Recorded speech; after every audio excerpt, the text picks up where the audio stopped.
Einstein's theory of relativity has been made out to be something that's much more difficult to understand than it actually is. It's also not a theory. It's something that is necessary for the universe as we know it to exist. Basically, it describes that all physical properties are only in existence through the relationship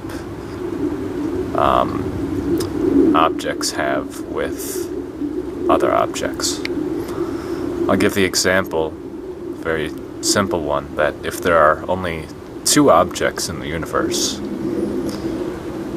and they're getting farther apart or closer together, you never know which one is moving. So try to imagine that in your head. Only two different objects, like something very basic, like two spheres, and they give the appearance of movement, but the movement can only occur with by the relationship of the objects to each other.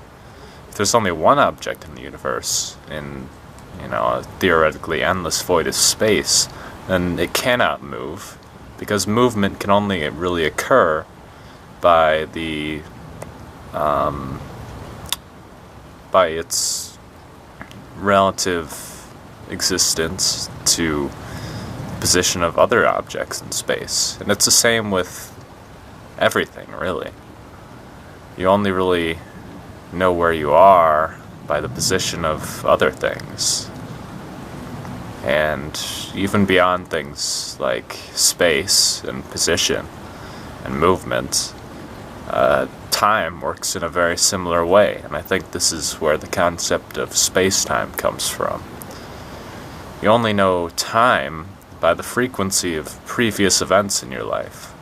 You only know how long a day is because the Earth rotates around the sun, but a day is just, it's not like a length of time that would exist if the Earth did not orbit the sun and at the exact speed that it does.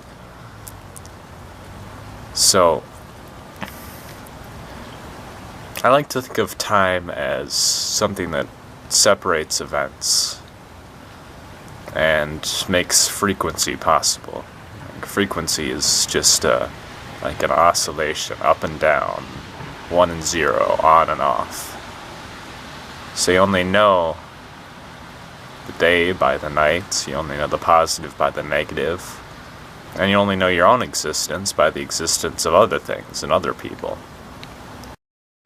So that's the basic principle behind relativity. And it's described very eloquently by Einstein's example of saying that the speed of light is constant for all non-accelerating observers.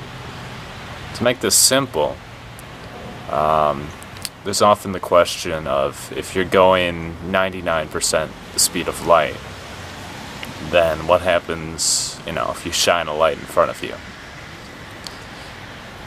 And the thing is, if you're not accelerating, if you're at a consistent speed that is considered, however many meters per second is very close to the speed of light, then you're essentially a stationary object.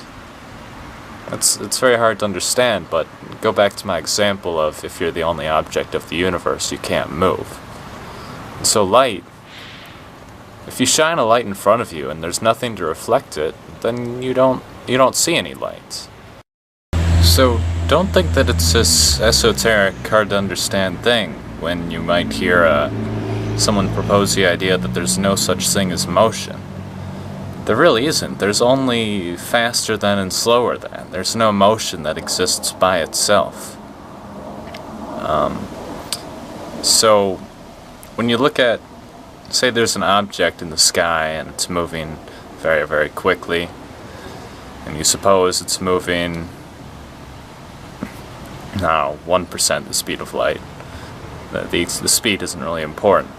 But with that particular object, it looks to you like it's moving very quickly, but from its non-accelerating, it's not getting any faster or slower reference frame, everything seems consistent.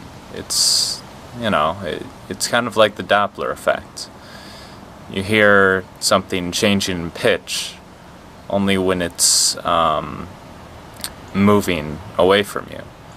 So the speed of light works in sort of a similar way, I think, in that you only have motion, you only have a consistent speed of light when there is a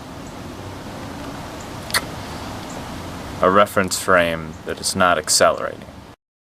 What I mean by this is, when you're in an ambulance, you hear the pitch of the siren going off, and to you, it's the same thing. It's unchanging, except for, the variation of pitch that is intended.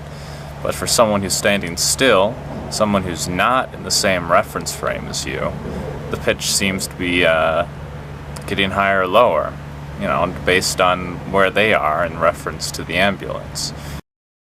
Something similar happens with light when you move closer or farther away from objects. If you can imagine the light hitting your eye, if you're moving farther away, then it's going to take a little bit longer for that to happen. If you're moving closer, it's going to take less time. You're essentially adding or subtracting your own speed from the speed of light that's coming off whatever object you're looking at. So what would happen if you were moving nearly the speed of light away from Earth? If you did this for a few days and you looked back at Earth through a telescope, you would only see that a few seconds had passed, depending on how close to the speed of light you were, but it wouldn't be nearly as much time as you had actually been traveling away. So, when you go back to Earth, the opposite effect happens. If you were looking at Earth at the same time that you were traveling towards it, things would seem to be moving very quickly because you are going directly into the speed of light. But I don't think that you actually travel time when you do this. You just, you give the appearance that you do once you're way out in space and hardly any time has passed. But when you return to Earth, the objects are still as they are. I mean, you don't want to confuse being able to see things and light as objects as they are, because as we know, a sun or a star might blow up, and then it would take us years for us to actually know that, because the object giving off the light is no longer there, but its light is still, because there's so much distance in between us, the light is still coming and hitting our telescopes.